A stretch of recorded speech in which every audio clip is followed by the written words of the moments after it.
19세기 말부터 영국은 낙후된 한국의 정치, 경제에 대해서 굉장히 부정적인 인식을 강하게 갖고 있었습니다. 그래서 일본이 동아시아의 새로운 강대국으로 부상하여 한반도를 식민지화할 때에도 영국은 일본이 한국을 지도할 수 있는 나라라고 판단을 하였고, 하지만 영국이 일제의 한국 통치에 대한 시각을 바꾸게 되기까지는 오랜 시간이 걸리지는 않았습니다.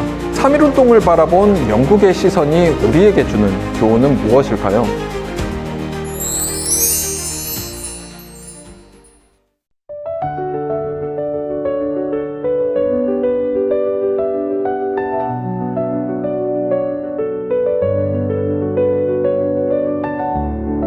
안녕하세요. 저는 순천향대학교 글로벌 자유전공학과에서 국제관계와 역사를 연구하고 가르치는 권희석 교수입니다.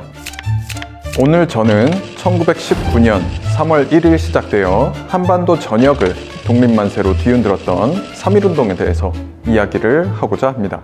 3.1운동은 일제에 대한 한국인의 분노와 독립을 향한 열망을 세계 각국에 알리고 또 한국 독립에 대한 국제적인 동감과 지지를 받을 수 있게 한 역사적 사건이기도 합니다.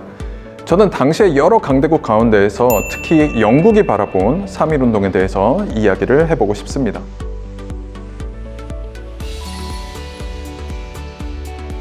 보통은 제가 이런 주제로 말씀드리겠습니다 라고 하면은 많은 분들이 궁금해 하십니다. 당시 우리의 3.1운동에 주목한 여러 나라 가운데 왜 하필 영국에 주목하는가 하고 말이죠. 왜 영국에 주목해야 하는가에 대한 답은 영국이 단순한 관찰자나 이방인이 아니라 일본의 한반도와 아시아 대륙 침략을 직간접적으로 지원한 동맹국이었기 때문입니다. 19세기에 걸쳐 영국은 유럽 내 분쟁에 끌려 들어가지 않기 위해서 타국과의 동맹을 피하는 일명 우아한 고립이라고 하는 외교 정책을 고수해 왔습니다. 하지만 20세기로 넘어가는 시점에 들어서서 남아프리카에서 벌어진 보어 전쟁, 그리고 중국에서 발생한 의화단 운동, 이런 상황에서 영국이 전 세계에 가지고 있는 이해관계를 독자적으로 지키지 못하게 되고 또 유럽의 신흥 강대국이었던 독일도 견제해야 하는 상황에 처하게 됩니다. 이에 대응하기 위해서 동아시아 지역으로 남하하던 러시아를 견제하길 바라던 일본과 영국이 1902년 영일동맹을 체결하게 되는데, 이 영일동맹을 통해서 영국은 일본의 한반도에 대한 이해관계를 인정하게 됩니다. 영일동맹 1조에 영국은 일본이 한국에 대해 갖고 있는 정치, 경제적 이익을 인정한다고 언급하거든요. 영국의 외교적, 경제적 지원을 등에 업은 일본은 1904년 발발한 러일 전쟁에서 러시아를 상대로 승리를 거두게 되고, 영국은 1905년 영일동맹을 다시 한번 갱신하면서 한반도에 대해 가지고 있는 일본의 특별한 이익을 인정하게 됩니다. 그래서 이를 바탕으로 일본은 1905년에 을사늑약을 통해서 한국을 보호국으로 만들게 되고, 1910년에는 합병을 통해서 대한제국을 식민지로 만들어버리게 됩니다. 이 모든 과정을 커다란 국제적 반발 없이 할 수 있었던 건 결국에는 영국의 묵인 덕분이었습니다. 그렇기 때문에 조선인들에게 영국은 일본의 친구이자 일본 정책의 지지자로 인식될 수밖에 없었습니다. 바로 이 영국이 3.1운동을 통해 인식을 바꿔간다는 것, 그것이 바로 우리가 영국의 시선에 주목해야 하는 이유입니다.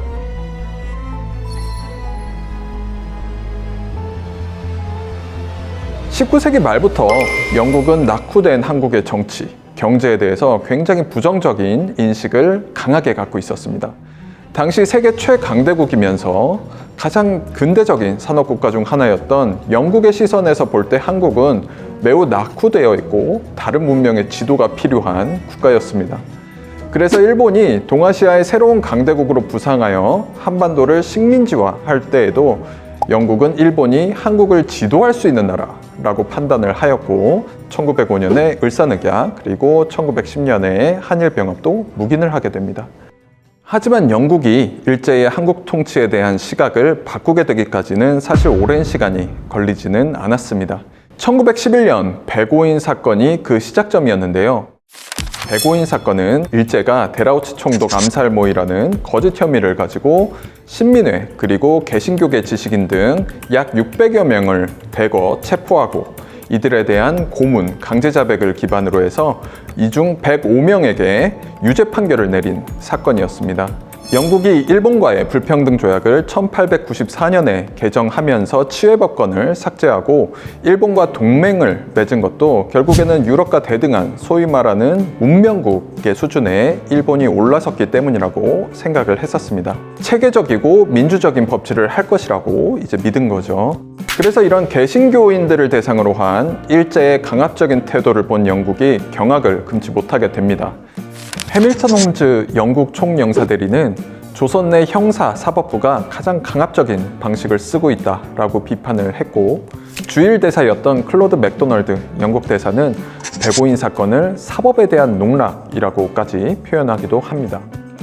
일제의 불공정한 재판, 가혹한 신문 등을 목격을 하고 일제의 조선 통치에 대해서 부정적인 시선을 갖게 된 영국은 1919년 3.1운동이 발발하면서 이를 다시 한번 확인하게 됩니다. 처음에 영국은 3.1운동이 국내에서 발생한 소요 정도로 처음에는 평가를 하였습니다.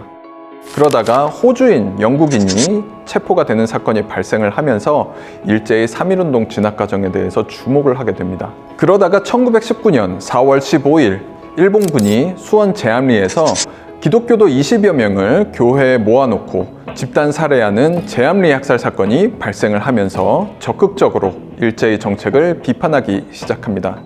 당시 직접 현장을 조사했던 프랭크 스코필드 박사의 보고서를 바탕으로 제암리 학살의 비극이 세계에 알려지게 되면서 영국도 일제 통치의 잔혹함을 다시 한번 생생히 확인하게 됩니다. 특히 기독교도를 표적으로 했다는 점에서 영국이 더욱 분노하게 됩니다.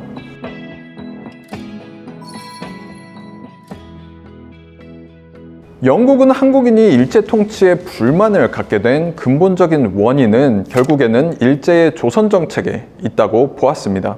1919년 7월에 영국 외무부 극동국에서는 일제가 한국인을 통치 과정에서 완전히 배제했다는 점, 그리고 한국어의 사용을 금지하고 고등교육 역시 허용하지 않는 점, 그리고 일본인이 한반도로 대거 이주하여 토지를 몰수한 점, 그리고 조선인에 대한 차별적인 사법체제를 문제점으로 지적을 하였습니다.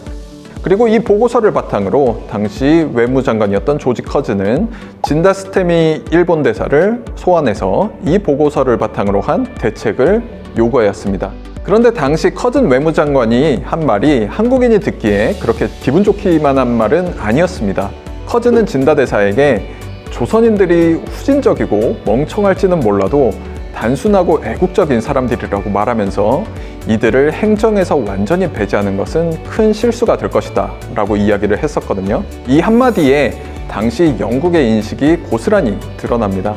한국인에 대한 편견은 19세기 말과 크게 다를 바 없이 여전히 같았지만 일제의 통치 방식에는 근본적인 문제가 있다고 보기 시작을 한 거죠. 영국이 제시한 해결책이 바로 이집트 모델이었습니다. 현지인이 참여하는 자치정부를 구성을 하되 영국 고문이 실질적인 권력을 행사하는 방식이었는데, 영국은 1882년에 이집트의 통치권을 장악한 뒤에도 기존 왕실의 부왕 지위를 인정을 하고 이집트인으로 이루어진 정부를 그대로 유지하면서 각 부처에 둔 영국인 고문을 통해서 이집트를 지배하고 있었습니다. 그래서 일제에게도 한국인의 정치, 언론 활동을 보장하고 조금 더 유화적인 방식의 통치가 이루어져야 한다고 지적을 한 거죠. 영국이 제안한 이 이집트 모델은 당시 군인만 임명되던 조선 총독 자리에 민간인 총독을 임명하고 한국인에게 한국어 교육을 허용하면서 한국인이 언론, 집회, 표현의 자유를 누리게 할 것을 권장하였습니다. 영국 역시 1906년 이집트에서 영국 군인이 이집트 민간인과의 충돌 끝에 민간인 4명을 죽이고 수십 명에게 공개적으로 태형을 가했던 덴샤와이 사건이 발생했었는데, 당시 총독을 진보적인 인물로 교체를 하고 다양한 유화적인 정책을 시행을 하면서 국제적인 비판과 이집트인의 반발을 무마한 경험이 있었습니다. 그래서 이와 유사한 방식의 해결 방법을 제안을 했던 거죠. 일본은 한국인의 거센 반발뿐만 아니라 동맹국인 영국을 포함한 국제사회의 비판에도 대응해야 하는 상황에 놓이게 됩니다. 결국 영국의 제안을 수용하여 당시 육군보다는 온건적인 입장을 취하고 있던 해군 출신의 총독을 임명하고 군인이 치안을 유지하던 헌병경찰 제도 대신 보통경찰 제도를 조선 내에 도입을 합니다. 그리고 조선어 신문의 발간과 집회를 허용하는 문화 통치를 시행하겠다는 개혁안을 8월 영국 측에 약속하게 됩니다. 3.1운동으로 폭발한 한국인의 분노가 결국 일제 조선 통치 정책에 대한 영국의 시각도 바꾸고 일본에 대한 국제적인 압박을 가하는 데에도 성공을 할 수 있었던 것이죠. 당시 영국이 일제 통치 방식에 대해 비판을 하면서 또 하나 지적했던 것이 있습니다. 바로 태형이었는데 회초리로 엉덩이를 때리는 형벌이었습니다. 지금 우리가 죄를 지으면 감옥에 가서 신체의 자유를 구속하더라도 신체에 직접적으로 위해를 가하지는 않잖아요. 이런 신체형은 자유를 구속하는 근대적인 형벌 제도가 도입이 되면서 사라지게 되고 일본 역시 예외가 아니었습니다. 하지만 일본은 한국을 식민지로 만든 다음에 기존 일본의 사법제도를 도입한다고 하면서도 정근대적인 형벌이었던 태형은 남겨둬 한국인을 처벌하는 데에 활용했습니다. 그리고 3.1운동을 탄압하는 과정에서 많은 체포자들이 태형을 당하게 되고 이 가운데에는 서양인 선교사의 교회를 다니던 개신교 신도들도 있었습니다. 일제가 한국인에게 이렇게 전근대적인 처벌을 차별적으로 가한다는 사실에 영국 역시 크게 놀라서 태형을 폐지해 줄 것을 요구하게 됩니다. 일본은 문화 통치를 시행한다고 하면서 태형의 폐지도 함께 약속을 했었습니다.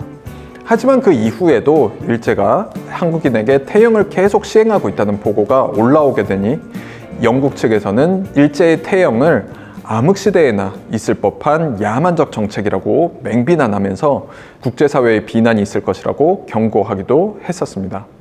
영국도 사실 본국 내에서는 일찍이 태형을 전근대적 형벌이라고 폐지를 했었지만 정작 아프리카, 태평양에 있는 영국 내 식민지에서는 여전히 현지 주민들에게 태형을 시행하고 있었습니다.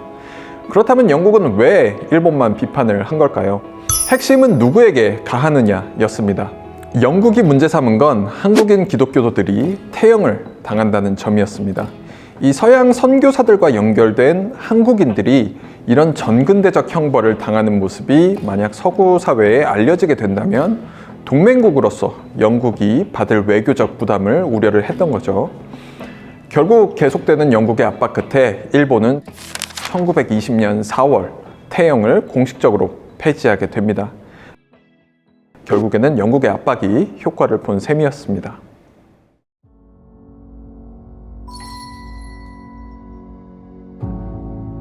하지만 문화 통치가 시작된 후에도 일제의 잔악행위는 계속되었고 영국 역시 일본과의 외교적 관계가 악화되는 상황 때문에 큰 부담을 느끼게 됩니다. 1920년 10월에 영국 잡지 뉴 스테이츠먼은 태형을 포함한 일제의 잔악행위를 보도하면서 동맹국으로서 우리 영국의 민주주의에 대한 감정을 모욕하고 세계 평화를 위기로 몰아넣는 일본에 문제를 제기해야 한다고 비판하였습니다. 그리고 영일동맹 재협상을 1년 앞둔 시점에서 영국의 자유주의자들을 만족시키면서 동아시아 민중의 자유를 훼손하지 않도록 영국이 외교적 행동을 취해야 한다고 주장하기도 했습니다. 이때 영국 외무부 극동국 소속이었던 프랭크 애슈턴 곽킨이 작성한 일제 잔악행위에 대한 보고서 역시 영국 정부의 시각이 변화하고 있음을 보여주고 있습니다. 애슈턴 곽킨은 보고서에서 영국은 일본의 동맹국으로서 조선인이 겪은 불행에 간접적으로 책임이 있다고 지적을 했고 제암리 학살을 언급하면서 생각과 행동이 근본적으로 다른 동맹국에 우리의 이름을 빌려주고 있다 라고 하면서 일본과의 동맹 유지가 긍정적이지 않다라는 평가를 내리기도 했습니다. 그리고 1921년 워싱턴 회의에서 영일동맹은 4개국 조약으로 대체가 되면서 퇴장하게 됩니다. 20년간 지속된 영일동맹이 결국에는 생명력을 잃었음을 3.1운동이 다시 한번 확인시켜준 셈이죠.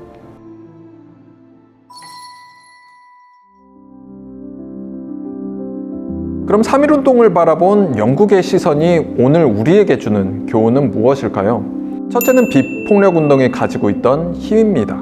군인과 헌병을 동원하여 한반도를 통치하던 일제에게 만세운동과 같은 비폭력운동으로 대응하는 건 어떻게 보면 계란으로 바위치기처럼 보일 수도 있습니다. 하지만 3.1운동은 당시 식민 지배를 받고 있던 한국인들이 일제의 강압적이고 폭력적인 통치를 거부하고 있음을 세계 각지에 알릴 수 있었고, 일제 통치 방식에 근본적인 문제가 있음을 지적해서 국제적인 압박을 통해 변화를 가져올 수 있었습니다. 그리고 3.1운동으로 영국이 일본에 대한 인식을 부정적으로 바꾸고 영일 양국 간의 동맹 관계까지 다시 고려하게 되었다는 점, 이 점 역시 큰 성과라고 생각을 합니다. 둘째, 냉혹한 국제관계입니다. 영국의 경우 일본의 조선 통치 방식을 비난하고 실제로 일제가 문화 통치를 도입하도록 외교적 압박도 성공적으로 가하기도 했습니다. 하지만 한국인이 요구하던 완전한 독립을 적극적으로 지지한 것도 아니었고, 외교적인 압박 역시 일본의 자발적인 개혁을 요구하는 수준에 머무른 것을 알 수 있습니다. 그래서 영국의 일본에 대한 비판이 어느 정도 자유주의적인, 인도주의적인 면도 있겠지만, 한반도에 거주하고 있는 영국인의 권익과 재산을 보호하면서 국제사회에서 영국이 동맹국으로서 입을 수 있는 위신의 손상을 두려워하는 실리적인 목적 역시 크게 작용했다고 볼 수 있습니다. 게다가 영국도 자국 식민지에서 태형을 계속 시행을 하면서 일본에 대해서만 비판을 했잖아요. 이러한 점도 어떤 잣대로 무엇을 비판하는지에 대해서 우리가 생활 속에서 성찰을 하게 만든다고 생각합니다.